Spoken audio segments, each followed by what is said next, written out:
Hey everybody! So this week on Saturday Scribbles, we are going to be using a variety of tools and 3 different morning brews. We'll have instant coffee, raspberry tea, and green tea, and we'll be using them as watercolor paint.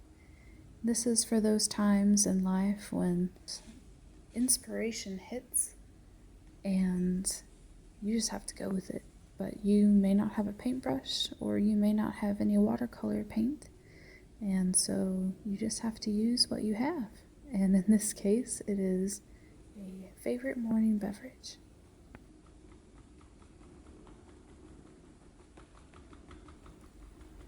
With the Kleenex, I just kind of dabbed it instead of rubbing it in, and because they kept falling apart and making little fuzzy balls, and so just tap it in there.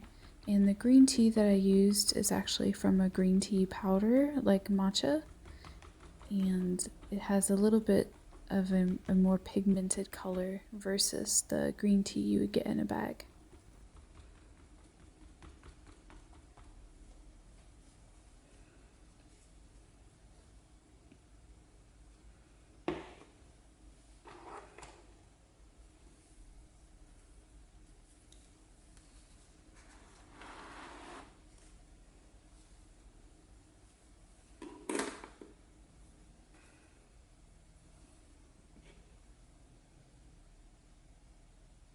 So for this first drawing, I used just a really cheapo paintbrush that I had, and I dipped it in some instant coffee. And once I started painting, it smelled so good. It's just all of the coffee aroma just came out. And I doubt that the smell would last very long, but while it was there, it smelled so good.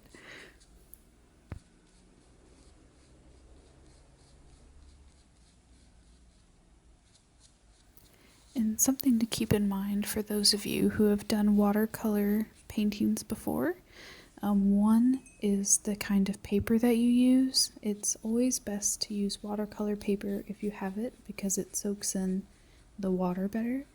I used a thicker mixed media paper, and even with that, it still kind of rippled a little bit from having too much moisture. So that's one thing. Another thing is if you're used to doing wet on wet technique for watercolor, I would highly recommend not to do that for this kind of watercolor painting, just because the drinks that you're using already have so much water in them. I'm afraid that it would just ruin the whole painting and everything would run together. So those are some things to keep in mind.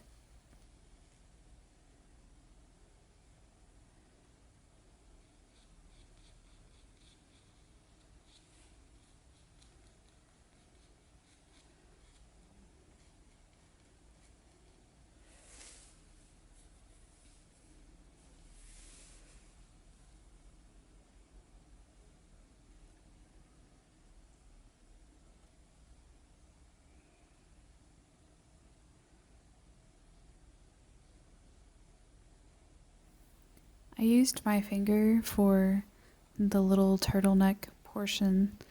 And just, as you can see, the water just kind of moves around. And so I kept having to dab it off. And this was with the green tea, by the way. And yeah, it was really strange. It didn't want to settle down on the paper. So that's why it looks kind of splotchy in the end.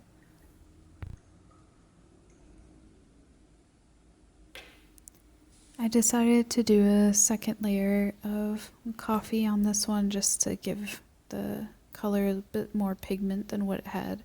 All of these tones end up being very, not pastel, but very toned down, earthy tones. And I like the aesthetic, so it works. But I did want it to be a little bit darker.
The mechanical pencil trick, I just made sure that all the lead was inside of the pencil and none of it was sticking out. And then I dipped it face down into the coffee. I'm not sure what would happen if you went in at an angle or if you dipped it the other way, but that's what I did. And I just tried to take enough to where there was a little drop of coffee engulfing the end of the tip, and then I would spread it out just like you would with regular watercolor. And at the end I did check and make sure that it didn't affect the lead in any way, and I didn't see any ill effects, but just in case, if you decide to do the mechanical pencil method, don't use your favorite mechanical pencil, just use a cheap one like I used, just in case.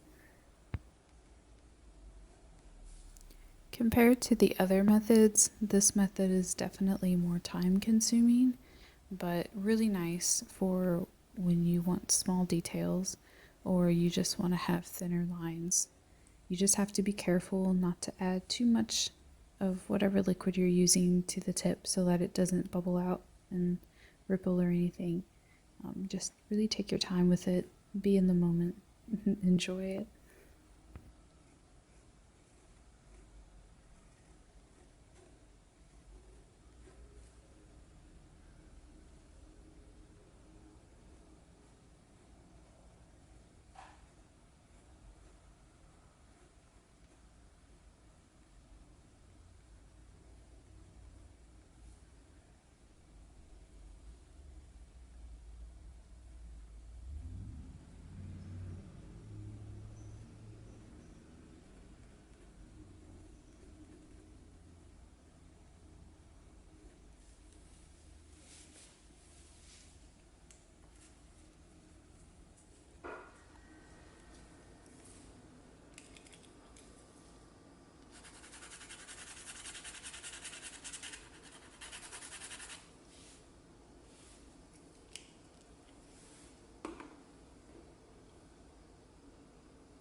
The raspberry tea worked really well. Granted, whenever it dried, it lost a lot of its pigment and it turned more into a dusty rose color, but it was so pretty whenever I was putting it on, and really it turned out fine anyway.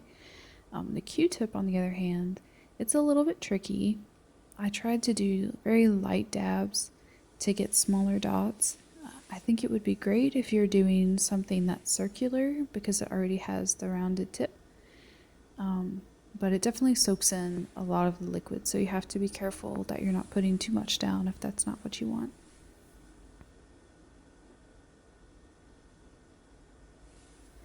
The leaf that I'm dipping into the green tea was just plucked off of my tomato plant, so there are no excuses. You could be outside drinking your green tea, and then all of a sudden you think, oh, I have to paint this. And within reason, you can probably find a leaf and dip it in your leftover green tea. Obviously, don't dip it in and then keep drinking it because you don't know what was on that leaf. But you can take your leaf and then just go at it and paint what you want to paint, or at least get the idea on paper so that you can perfect the image later. But it definitely had a lot of precision control using the little sharp edge of the leaf, but depending on what kind of leaf, you're going to have more or less control.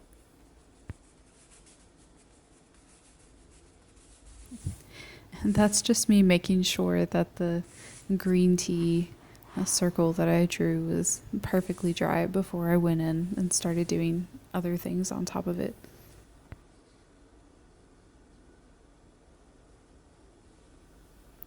Your summer reading code for this video is accomplishment. Accomplishment. ACCOMPLISHMENT. Lishment. Accomplishment.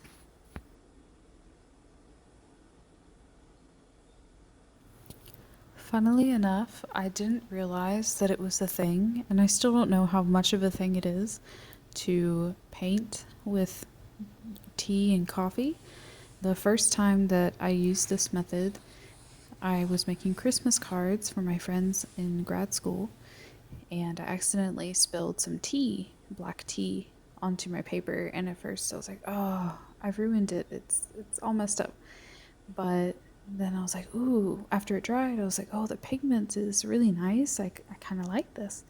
And so I decided to dip my paintbrush in and just kind of paint the different characters that I had drawn for their Christmas cards with the tea. And I really liked it. So I hope that you guys like this as well.